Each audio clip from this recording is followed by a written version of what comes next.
AIIMS Gorakhpur में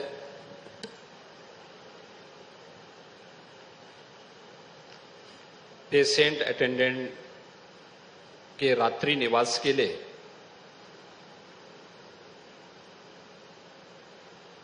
यहां पर बन रहे इस रेन बसेरा के भूमि पूजन कार्यक्रम में समारोह में उपस्थित गोरखपुर के लोकप्रिय सांसद श्री रविकिशन शुक्ला जी, महापौर Gorakhpur doctor Manglesh Srivastava ji,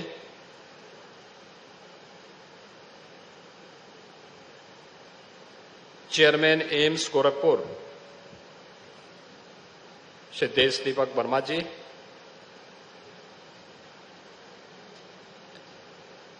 executive director and CEO AIIMS Gorakhpur doctor Vibha Dutta जी,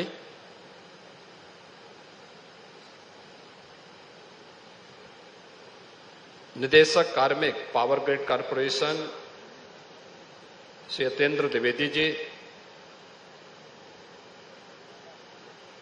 कार्यपालक निदेशक उत्तरी क्षेत्र श्री योगेश कुमार दीक्षित जी, कार्यपालक निदेशक CSR power grid Shri Jasveer Singh ji, हमारे माननीय विधायकगण, एम्स के सभी फैकल्टी मेंबर्स, सभी विद्यार्थियों और उपस्थित बहनों और भाइयों,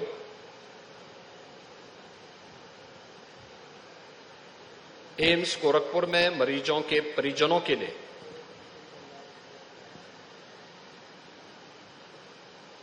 $500 बेडेड पेशेंट अटेंडेंट के निवास के लिए इस आवासीय सुविधा के लिए मैं सबसे पहले पावर ग्रिड को हृदय से धन्यवाद देता हूं। एम्स गोरखपुर को बधाई देता हूं कि एम्स में यह एक नई उपलब्धि प्राप्त हुई है।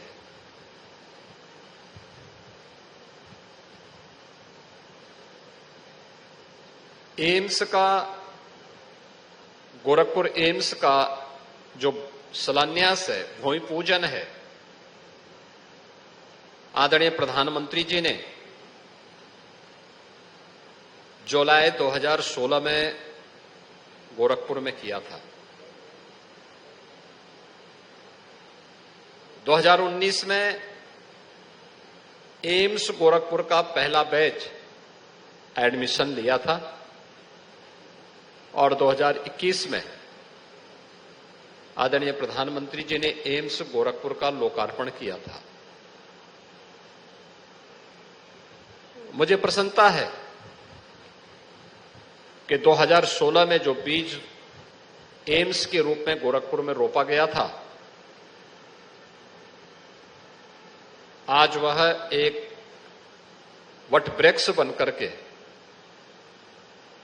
हजारों पीड़ितों को आरोग्यता के लक्ष्य को प्राप्त करने के लिए एक नया जीवन दान देने का केंद्र बन गया है। एम्स गोरखपुर में हो, यह एक कल्पना थी। हम लोग 2003 से इस आवाज को उठा रहे थे।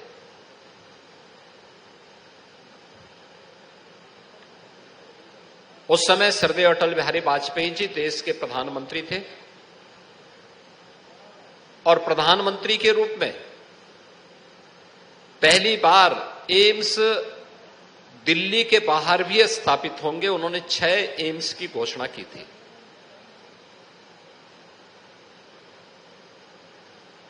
लेकिन इसके बाद यह क्रम थमसा गया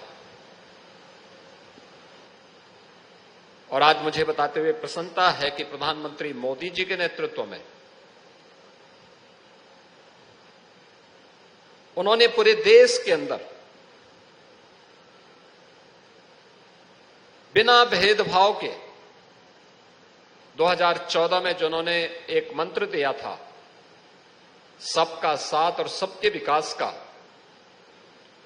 तो सबके साथ और सबके विकास के भाव के साथ उन्होंने जो बात कही थी, आज उसका एक मूर्त रूप स्वास्थ्य की सुविधा के रूप में भी हम सबको देखने को मिल रहा है।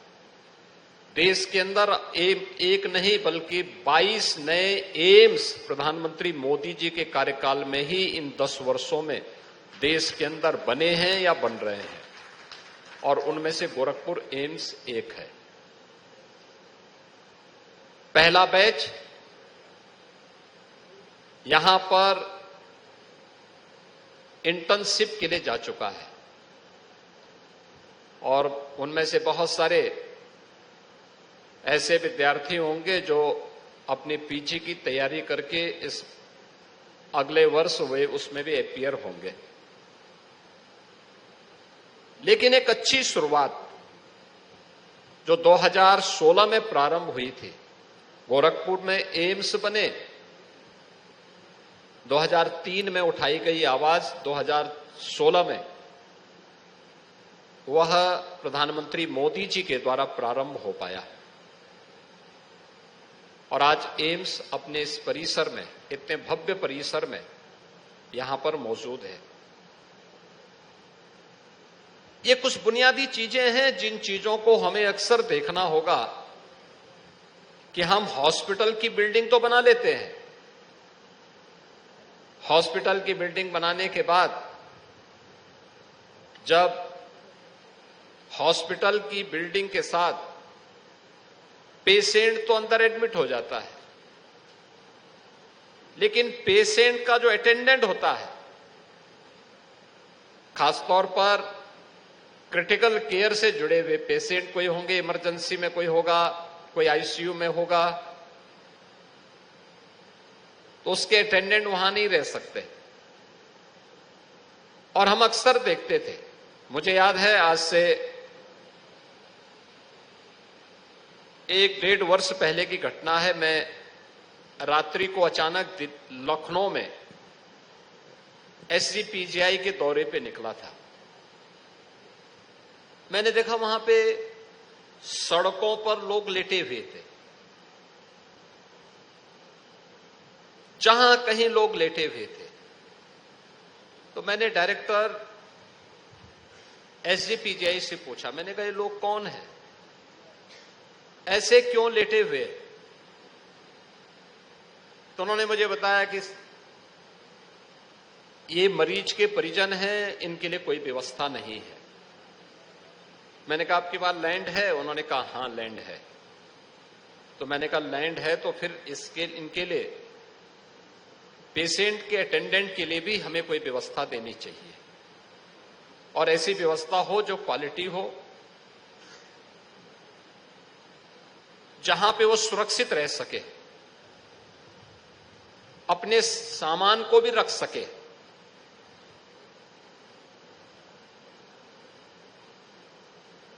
खैर, आई गई बात, मैंने उनको ये बात बताई, लेकिन मैं वापस आवास पे आया। अगले दिन मॉर्निंग में 8 बजे मैंने मुख्यमंत्री आवास पे ही बैठक बुलाई, चीफ सेक्रेटरी को बुलाया, एडवाइजर श्री अवनीश अवस्थी जी को बुलाया, मुख्यमंत्री कार्यालय के अधिकारियों को बुलाया, और उत्तर प्रदेश सरकार से जुड़े हुए विभिन्न विभागों को भी बुलाया, जिनके पास सीएसआर का पैसा भी कुछ होता है। तो मैंने उन लोगों से पूछा, मैंने कहा आप लोगों के पास कितना कितना पैसा है?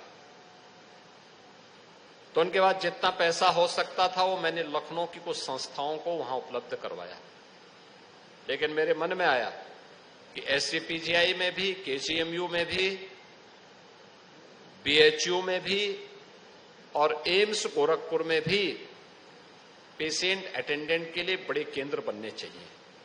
और ये जिम्मेदारी दी मैंने श्री अवनीश अवस्थी जी को कि वह इसके लिए अब प्रयास करें, और जहां भी जिससे बात करनी है, तो भारत सरकार में फिर बात हुई पेट्रोलियम मिनिस्ट्री में बात हुई, पावर मिनिस्ट्री में बात हुई, और मुझे बताते हुए प्रसन्नता है कि उस समय पेट्रोलियम मिनिस्ट्री में आज के पेट्रोलियम मिनिस्टर श्री हरदीप पुरी जी ने पीजीआई के लिए और केजीएमयू के लिए, आरएमएल के लिए 3 रेन बसेरा दिए,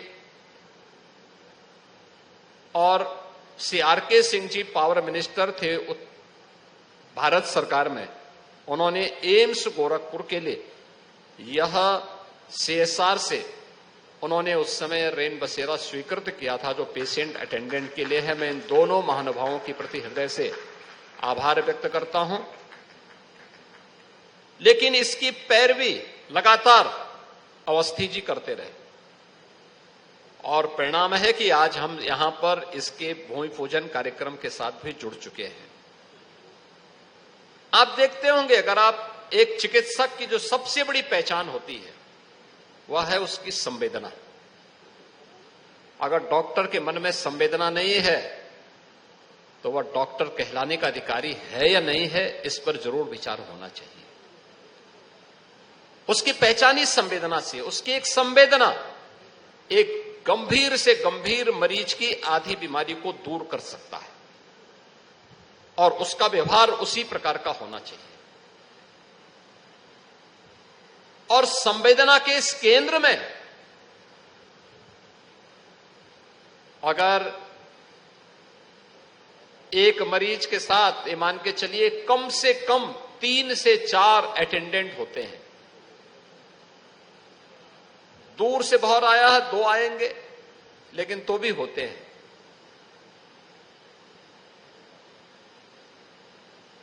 जो ऑक्यूपेंसी है एम्स गोरखपुर की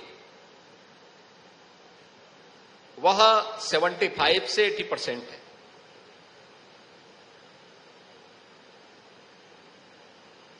आप याद करिए कि कम से कम 1200 लोग ऐसे होंगे इस पूरे कैंपस में जिनको बाहर जहां तहां सिर छुपाने के लिए पटरी में, सड़कों के किनारे या फिर किसी अन्य जगह पर जाकर के रहने के लिए मजबूर होना पड़ता है। कितना अनह्यूमन होता है जब भीषण गर्मी के दौरान कोई व्यक्ति धूप में, गर्मी में झेलने के लिए मजबूर है। कितना अमानवीय होता है जब भीषण सर्दी में किसी व्यक्ति को बाहर ठिठुरने के लिए मजबूर कर दिया जाए। कितना अमानवीय होता है जब मूसलाधार बारिश और कड़कती हुई आवाज के साथ मूसलाधार बारिश पड़ रही हो, आकाश से बिजली कड़क रही हो, उन स्थितियों में बाहर भीगने के लिए उसे मजबूर कर दिया जाए, किसी पेड़ के नीचे खड़े होने के लिए मजबूर कर दिया जाए।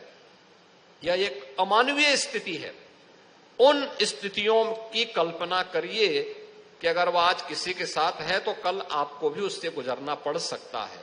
उन स्थितियों से बचने के लिए आवश्यक है कि हम पहले ही अपना मानवीय स्वरूप बनाएं और उन लोगों के बारे में सोचें जो अपने मरीज की पीड़ा के साथ यहां जुड़े हुए हैं, लेकिन उनको एक अतिरिक्त पीड़ा यहां पर मिलती है, उन स्थलों पर मिलती है। और ये अक्सर हमारे चिकित्सा संस्थानों की एक कमी के रूप में हम लोग देखते रहे हैं। हमारे यहां होता है, पेशेंट आता है पूरे भारतीय, उसमें तो पेशेंट के साथ उसके अटेंडेंट भी आते हैं। पूर्वी उत्तर प्रदेश में भाव है कि अगर कोई परिवार का व्यक्ति बीमार होता है तो व्यक्ति अकेले नहीं आता, पेशेंट के साथ साथ 2, 4, 5, 7, 10 लोग तक चले आते हैं, और वे आकर के फिर वहां पर जहां तहां भोजन भी बनाते हैं। फिर उसके बाद गंदगी भी होती है, कहीं पेट्रोमैक्स पे, कभी उनके स्टोव में आग लगती है, घटनाएं होती है। और यह कॉन्सेप्ट सबसे अच्छा है कि हम पेशेंट के अटेंडेंट के लिए ऐसी व्यवस्था बनाएं जहां पर उनको रहने की सुविधा हो। मिनिमम यूजर चार्ज आप लीजिए, उसके मेंटेनेंस के साथ जोड़ते हुए सस्ता कैंटीन की सुविधा दीजिए। हमें याद है जब इंसेफ्लाइटिस की बीमारी गोरखपुर में थी, बीआरडी मेडिकल कॉलेज उसका सबसे हॉटस्पॉट था। वहां पर ही सारे पूर्वी उत्तर प्रदेश के पेशेंट आते थे और वहीं पर बड़ी अव्यवस्था देखने को मिलती थी। लोगों के पास खाने के लिए भोजन नहीं होता था। तो उस समय हम लोगों ने वहां पे एक व्यवस्था कराई थी, एक स्वयंसेवी संस्था से मिलकर के। मैं आज से लगभग 20 साल पहले की घटना बता रहा हूं, 2005, 6, 7 की घटना बता रहा हूं। हम लोगों ने उस समय प्रारंभ की थी। हम लोगों ने उस समय 8 रुपए में भोजन की व्यवस्था, 8 रुपए में दाल, चावल, रोटी, सब्जियों से मिल जाए। और मुझे बताते हुए प्रसन्नता है कि दोनों जगहों पर, यानी बीआरडी मेडिकल कॉलेज में भी और गुरु गोरखनाथ चिकित्सालय में भी 10 रुपए में दाल, चावल, रोटी की सुविधा आज भी किसी भी पेशेंट के अटेंडेंट को वहां प्राप्त हो सकता है। और क्वालिटी फूड है, ऐसा नहीं। और ये भी नहीं कि कोई गिन ले, रोटी कोई गिने या कोई उसको बोल दे कि भाई अब ये नहीं हो सकता, नहीं। अगर उसकी खाने की सामर्थ्य 2 रोटी है तो 2 मिलेगा, 4 है तो 4 मिलेगी, 6 है तो 6 मिलेगी। चावल खाने की सामर्थ्य उसकी 2 प्लेट है तो ऐसा नहीं कि एक ही प्लेट में कोई उसको रोक दे, 2 प्लेट है तो उसको पूरा मिलेगा, सब्जी पूरी मिलेगी, दाल पूरी मिलेगी। और ये वहां पर वे संस्थाएं आज भी चला रही हैं। और ऐसी ही संस्थाओं को कैंटीन की सुविधा देकर के वे क्वालिटी फूड वहां पर दें, स्वच्छता का ध्यान रखें। तो आप देखेंगे कि बड़े पैमाने पे आप स्वच्छता के लक्ष्य को भी प्राप्त कर पाएंगे।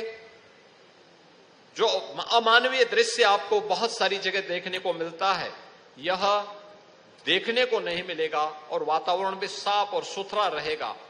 मरीज और मरीज का परिजन एक अच्छा संदेश लेकर के जाएगा संस्थान से।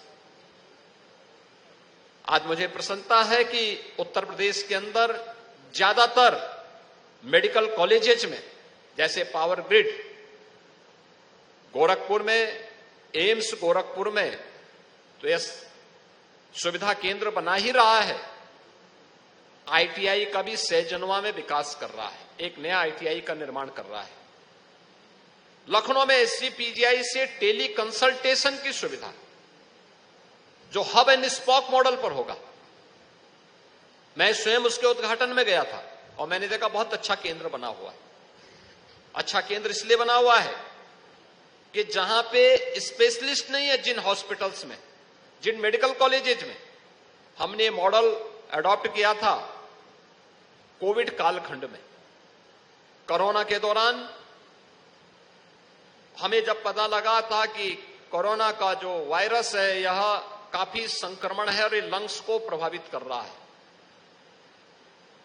तो हम लोगों ने उसी समय इस बात को अंदाजा लगाया था और आदरणीय प्रधानमंत्री जी का भी मार्गदर्शन मिला था कि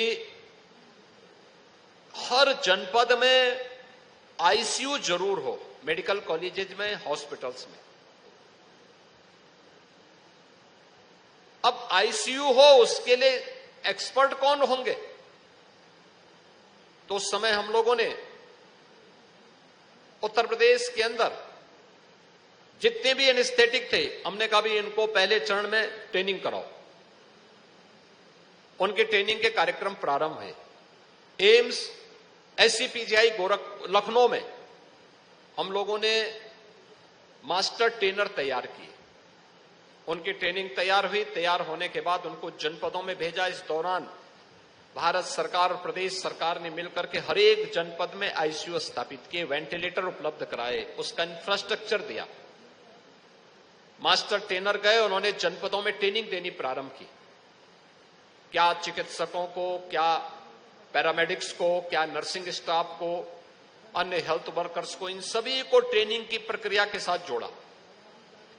और इसके बाद यह अनिवार्य हुआ कि प्रतिदिन एससीपीजीआई, केजीएमयू और आरएमएल प्रतिदिन अलग अलग मेडिकल कॉलेजेज उनको आवंटित किए गए थे और उन्हें ये कहा गया था कि 1 घंटा टेली कंसल्टेशन से वर्चुअल आईसीयू के साथ जुड़ेंगे।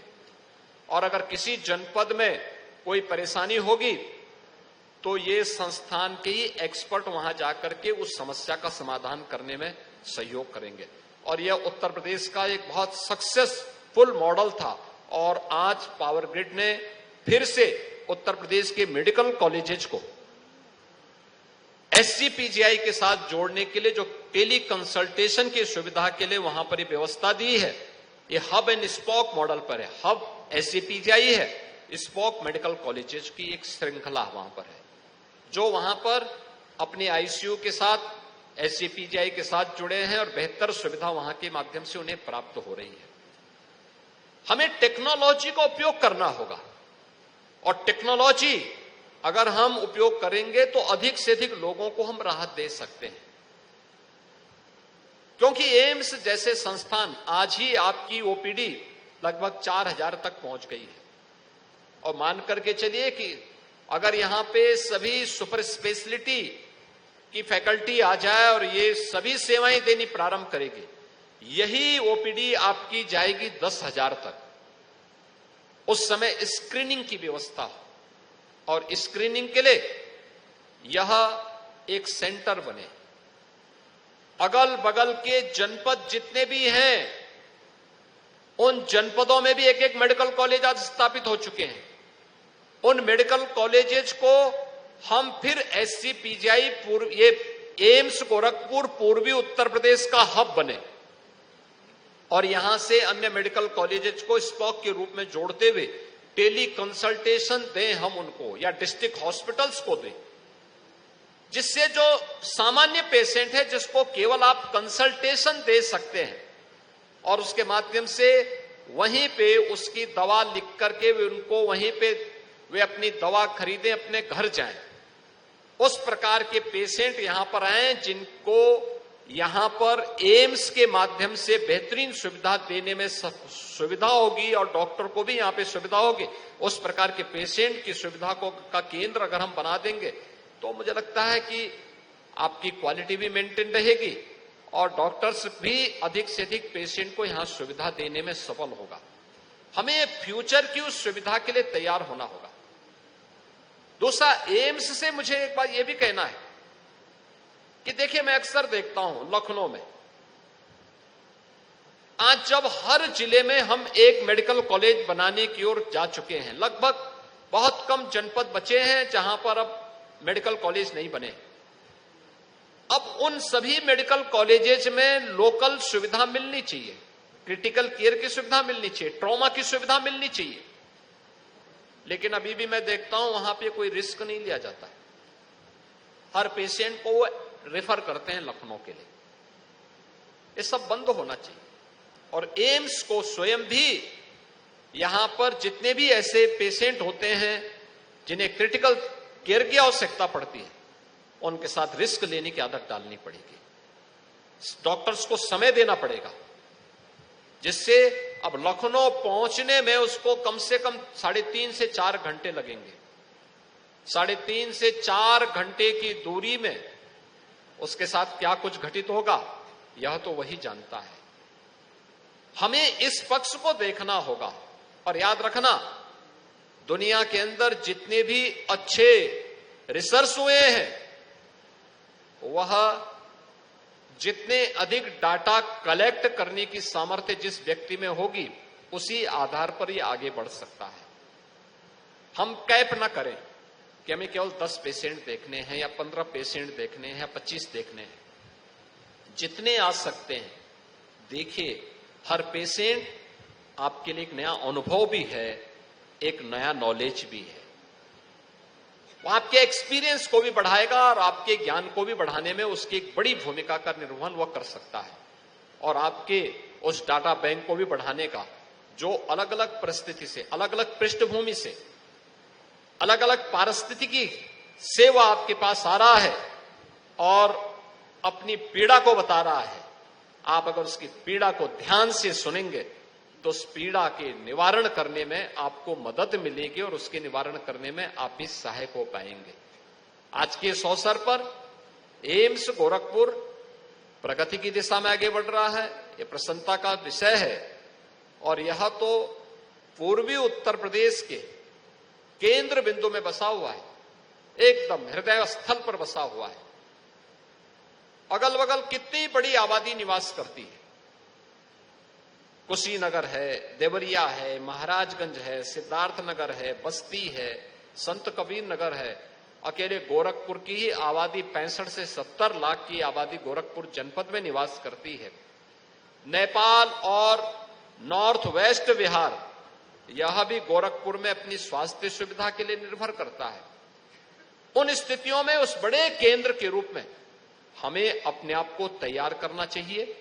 आज के इस अवसर पर एम्स को आज एक नई सुविधा के लिए भूमि पूजन के कार्यक्रम के साथ जोड़ने का अवसर मुझे प्राप्त हुआ है।